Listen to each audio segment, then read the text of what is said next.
Selamat siang, salam karakter. Salah satu mata kuliah yang saya ampu pada semester ini adalah mata kuliah Teologi Agama-Agama dengan kode mata kuliah IA04, bobot 2 SKS semester 6.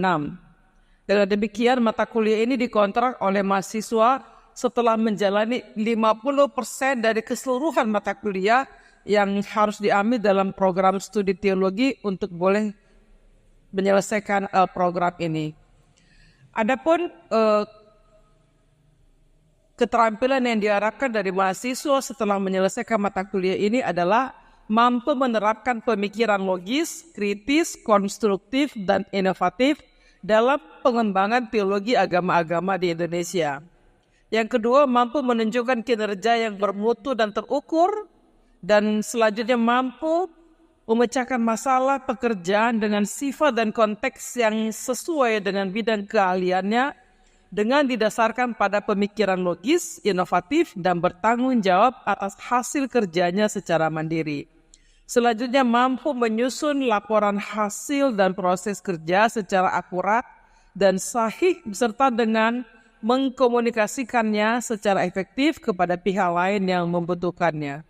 Selanjutnya mampu bekerja sama, berkomunikasi, dan berinovatif dalam pekerjaannya. Selanjutnya mampu bertanggung jawab atas pencapaian hasil karya kelompok dan melakukan supervisi dan evaluasi terhadap penyelesaian pekerjaan yang ditugaskan kepada pekerja yang berada di bawah tanggung jawabnya. Selanjutnya mampu melakukan proses evaluasi terhadap kelompok kerja yang berada di bawah tanggung jawabnya dan mengelola pengembangan kompetensi kerja secara mandiri. Selanjutnya mampu mendokumentasikan, menyimpan, mengamankan, dan menemukan kembali data untuk menjamin kesahihan dan mencegah plagiasi.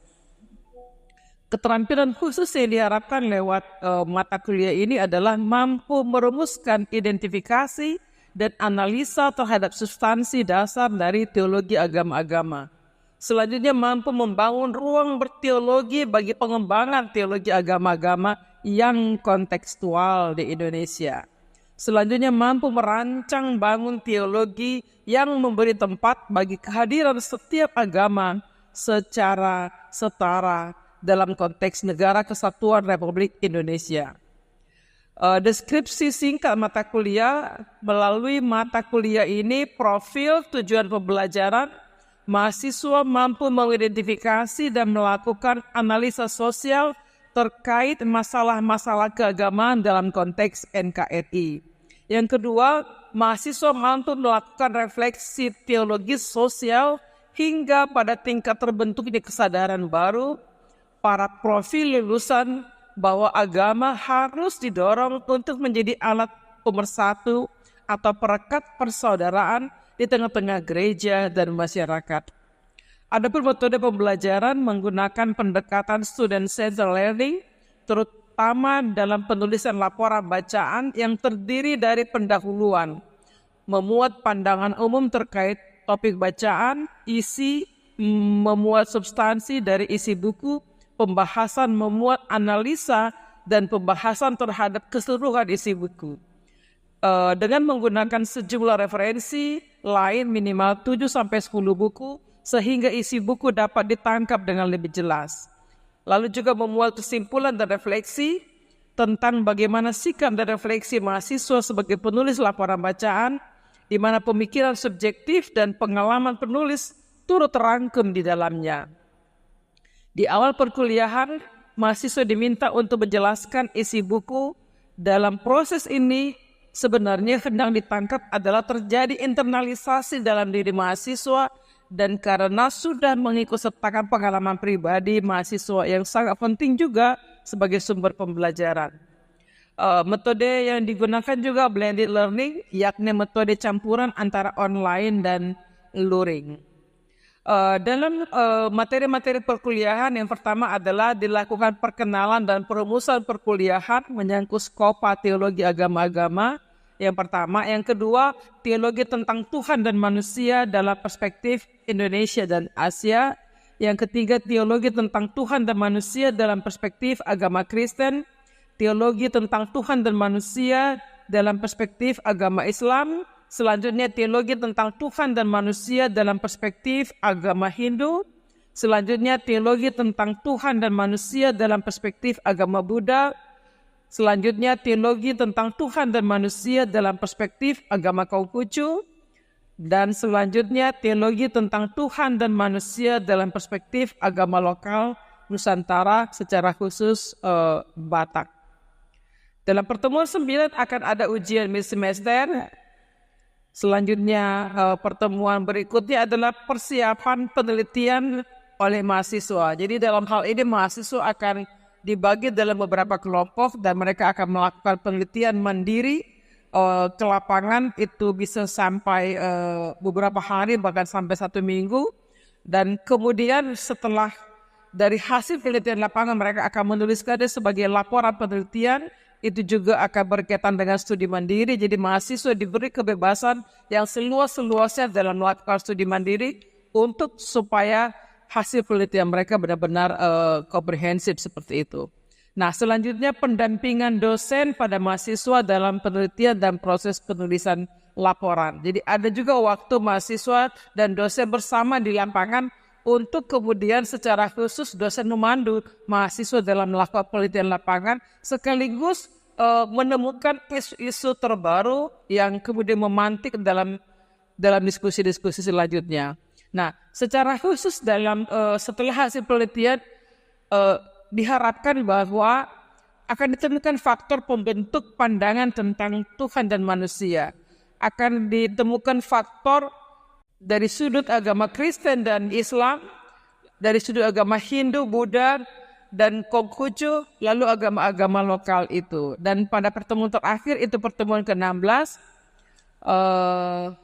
akan masuk dalam UAS, itu dalam bentuk jurnal terpublikasi dalam bentuk Sinta 4 atau Sinta 5. Jadi kita harapkan sejak awal sampai keseluruhan proses, outputnya adalah jurnal. Itu akan sekaligus melatih mahasiswa dalam melakukan, mempersiapkan paper-paper yang secara akademis dapat dipertanggungjawabkan. Daftar pustaka yang pertama itu beberapa saya cantumkan di sini, misalnya buku Paul Knitter, Pengantar Teologi Agama-Agama, dalam bentuk terjemahan itu terbitan BPK Gunung Mulia. Olaf Suman, Pendekatan kepada Ilmu Agama-Agama, terbitan BPK Gunung Mulia. Lalu bukunya Paul Knitter, Satu Bumi Banyak Agama, terbitan BPK Gunung Mulia. Lalu bukunya Riri Johanna Segian, Teologi Sahala, terbitan Elsa Pika Indonesia. Lalu bukunya John Hick, God Has Many Names, terbitan Philadelphia. Lalu bukunya Riri Johanna Segian, Sahala Bagi Pemimpin, itu terbitan Lembaga Bina Warga HKBP. Dan juga buku Philip Tobing, The Structure of the Batak Toba Belief and the High God. Selanjutnya beberapa rujukan tambahan berkaitan dengan beberapa jurnal yang saya tulis sendiri sebagai dosen dan sekaligus bahan pembelajaran, baik itu jurnal nasional maupun jurnal internasional. Berikutnya adalah bahan kajian atau materi pembelajaran akan dilakukan sesuai dengan yang sudah didaftar dalam RPS.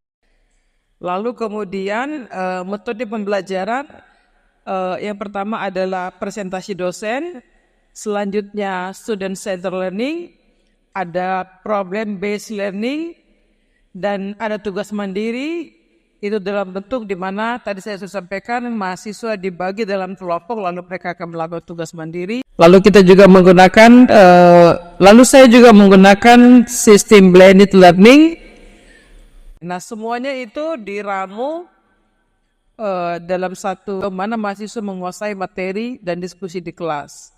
Dan bobotnya yang kita lakukan di kampus adalah untuk tugas-tugas itu tadi disebutkan dengan laporan bacaan itu sebanyak 30%.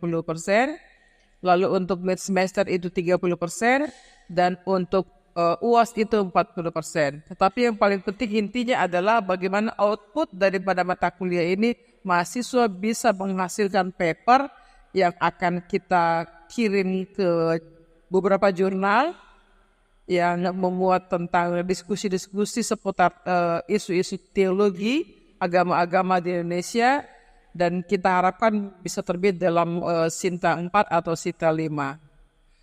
Dengan demikian kita akan menonton video pembelajaran pada kesempatan ini. Ya, saudara-saudara, selamat pagi. Selamat pagi. Saya ditugasi oleh Kapolri untuk mengajar teologi agama-agama. Kita akan mulai dalam pertemuan kedua ini. Silakan salah seorang membuka pertemuan dengan doa. Kita berdoa. Bapa yang baik, kami akan memulai mata kuliah teologi agama-agama saat ini. Biarlah Tuhan tambahkan hikmat dan kekuatan serta kesadaran bagi kami agar kami dapat menerima ilmu pengetahuan yang diberikan Ibu dosen kami dengan baik. Dalam Yesus kami berdoa. Amin. Ya, terima kasih. Saudara-saudara, pokok bahasan kita pada saat ini adalah teologi tentang Tuhan dan manusia dalam perspektif agama Kristen dan agama Batak. Jadi kita khusus bicara tentang perspektif agama Kristen pada saat ini, namun saya akan coba bandingkan nanti dengan sedikit penjelasan berkaitan dengan perspektif Batak.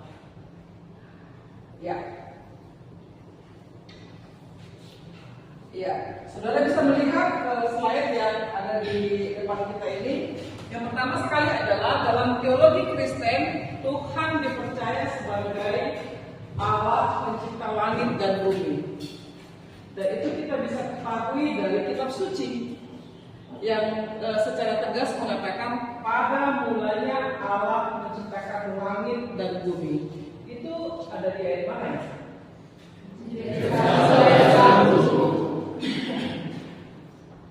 Perkataan itu pada mulanya Allah menciptakan langit dan bumi, itu artinya sebelum penciptaan yang dilakukan oleh Allah, maka tidak ada penciptaan, maka tidak ada langit, maka tidak ada bumi. Itu yang kita bisa tarik interpretasi dari kesaksian dalam kitab itu.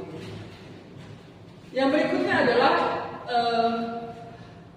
terkait teologi penciptaan tentang manusia, dikatakan berfirmanlah Allah, baiklah kita menjadikan manusia menurut gambar dan rupa kita. Menurut gambar dan rupa kita.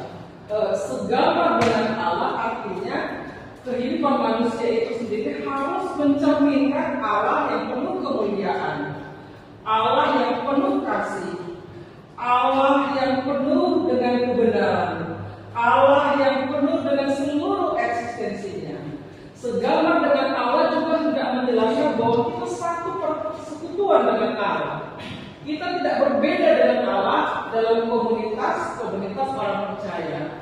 Itu berarti segambar dengan Allah juga bahwa kita sehakikat dengan Allah. Nah, hal-hal ini yang harusnya tidak saja sebagai sebuah teori, tidak saja sebagai satu aliran berteologi dalam teologi Kristen, tetapi bagaimana sehakikat segambar sepersekutuan itu boleh tercermin dalam kehidupan, dalam perilaku, dalam karakter manusia itu sendiri. Nanti suatu saat kita bisa lihat ke depan.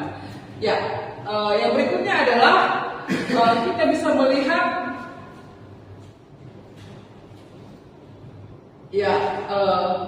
firman Tuhan mengatakan maka Allah menciptakan manusia itu segambar dengan Allah. Nah, itu yang saya sudah jelaskan tadi. Dan itu ditegaskan dalam Kejadian 1 ayat 27. Artinya secara tegas teologi Kristen mengatakan hakikat kesegambaran Allah dan manusia itu. Begitu ya. Yang berikutnya kita bisa melihat penciptaan manusia itu sendiri adalah ide dan inisiatif dari Allah. Boleh satu orang membaca dalam Alkitab Kejadian yang mengatakan bahwa maka marilah kita menciptakan manusia. Baca.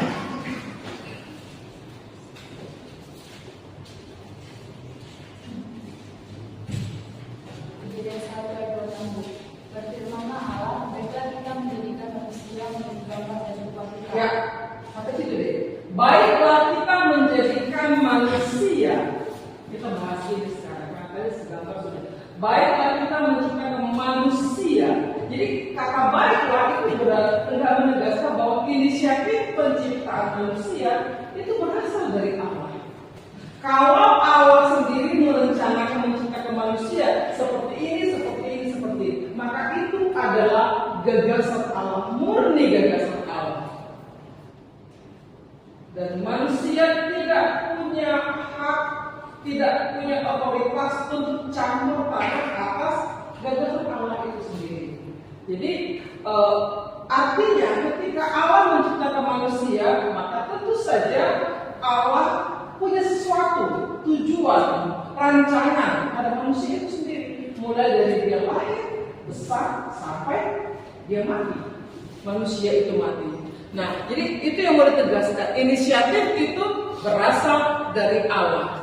Lalu mengapa manusia itu diciptakan segambar dengan Allah? Yang dalam bahasa Latin disebut imago Dei. Kata imago Dei yang artinya segambar dengan Allah. Nah, itulah pemahaman teologi Kristen tentang manusia. Yang berikutnya kita bisa melihat, nah, apakah hakikat penciptaan manusia itu? Di sini disebutkan penciptaan manusia itu terdiri dari tubuh dan roh. Jadi bahwa manusia terdiri dari tubuh dan roh. Itu tulis ya, tubuh dan roh. Tetapi ada hal-hal dikatakan di situ bahwa roh memang dipandang menurut, tetapi daging tidak sepenuhnya seperti itu. Saya boleh contohkan misalnya, coba dibuka Alkitabnya ketika Yesus di Taman Getsemani, ketika dia akan berjalan menuju Golgota, dia sangat bergumul. Lihatlah bagaimana peluhnya itu. Evangeli Matius, Markus, Lukas, dan Yohanes mengatakan peluhnya itu seperti tetes-tetes darah jatuh ke tanah. Bayangin, itu bergumulnya seorang Yesus di anak Allah. Dan dia katakan kepada para murid, kalian duduklah di sini, berdoalah, aku pun berdoa sampai 3 kali. Berdoalah, aku pun berdoa. Sampai 3 kali Yesus berdoa, tetapi ternyata ketika dia selesai berdoa, dia menemukan para murid tidak berdoa, tetapi tertidur. Nah, itu dicontoh. Keinginan mereka punya keinginan, oh iya, Yesus, Allah, guru mereka sedang berdoa, makanya pun harus berdoa. Tetapi keinginan daging itu mereka tidak bisa melawan, sehingga mereka jatuh ke dalam kondisi kedagingan. Mereka malah tidur. Harusnya mereka sangat berjaga-jaga. Seperti yang Yesus katakan, berjaga-jagalah, berdoalah, roh memang menurut, tapi daging lemah. Nah, ini Yesus ini satu contoh yang kita bisa pelajari dengan baik. Yesus anak Allah. Dia Maha Kuasa. Dia bisa melakukan apapun. Apalah sulitnya bagi seorang Yesus untuk menyelamatkan manusia? Kita bisa baca dalam kitab suci kita, orang yang buta bisa melihat, orang yang tuli bisa mendengar, orang lumpuh bisa berjalan, lebih dari itu orang mati bisa hidup kembali. Itu hanya dengan kata-kata. Penyakit fisik, buta, lumpuh itu kita oh dia lumpuh, gitu. Oh dia buta, itu sih kalian kan. Jadi kalau dia tiba-tiba sembuh, oh iya menunjukkan amazing, kan gitu.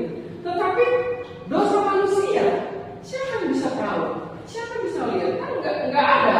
Kalau tiba-tiba salah seorang di antara kita ada yang mencuri misalnya, kalau bukan tangkap tangan, kan nggak ada yang tahu kalau dia mencuri.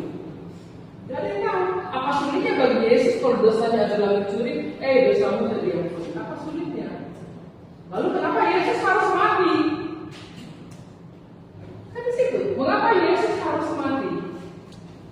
Karena memang itu kehendak Bapaknya. Yang saya mau katakan adalah Yesus anak Allah tidak memakai otoritasnya sebagai anak Allah untuk menyelamatkan manusia. Tetapi dia benar-benar meletakkan seluruh kehidupannya Bapaknya di surga. Ingat apa yang Yesus katakan sebelum dia berjalan ke kayu salib? Ya Bapak, jika mungkin biarlah cawan ini lalu daripada, tetapi jangan kehendakmu dia. Nah, ini membuktikan bahwa Yesus menampilkan ketulusan hati yang sempurna. Yesus menampilkan keanakan yang sempurna kepada Bapaknya di surga. Dia membujuk, memohon belas kasihan Bapaknya. Ini pada saat itu Yesus sedang menyangkal dirinya untuk memikul salib. Nah, bisa kita melihat bahwa tubuh dan roh itu sebenarnya harus berada dalam posisi yang seimbang sesuai dengan kondisinya, sesuai dengan tempatnya, sesuai dengan situasinya. Bahkan Yesus pun tidak mengatakan bahwa kerohannya sempurna lalu kebajikannya terlalu rendah. Tidak, dia buat seimbang. Nah, itu yang dikatakan mungkin dalam slide berikutnya kita bisa lihat ada seorang Plato. Dalam filsafat Plato kita bisa melihat bahwa manusia dipandang sebagai makhluk ganda. Itu dikatakan oleh Daniel tadi, makhluk ganda yang terdiri dari spiritualitas, roh. Dalam perspektif Plato, roh itu sama dengan jiwa, lalu tubuh, fisik dan jasmani. Jadi manusia terdiri daripada tubuh dan roh. Itu pandangan daripada filsafat Plato. Nah, saya mau tunjukkan kepada saudara bagaimana pemahaman Batak tentang manusia. Kita bisa lihat dalam slide terakhir. Ya, dalam pandangan Batak, tubuh disebut dengan daging, lalu roh disebut dengan tondi, lalu ada satu kata yang sangat unik yang orang Batak sudah lama kenal, tapi saya secara serius mengguguli ini dan seluruh karya-karya saya, baik buku, baik jurnal, ini selalu bicara tentang satu kata ini, sahala. Jadi manusia menurut Batak adalah terdiri dari tubuh, roh, tubuh adalah daging, tondi, sahala. Nah, bagaimana supaya sahala ini kelihatan? Yesus sudah tampilkan. Dia membuat ini seimbang antara tubuh dan rohnya supaya dia kelihatan seimbang. Itu berarti sebenarnya kalau tadi dikatakan sebenarnya ini manusia dualisme, manusia itu makhluk ganda, memang dia ada dua entitas, tetapi dia satu. Kan secara kedagingan kita bisa lihat, oh ini tubuh saya. Tubuh saya terdiri dari kepala, mata, kuping, hidung, kaki dan tangan. Itu tubuh. Secara roh saya terhubung dengan Tuhan. Lalu sahala di mana? Sahala itu terdiri dari spiritualitas.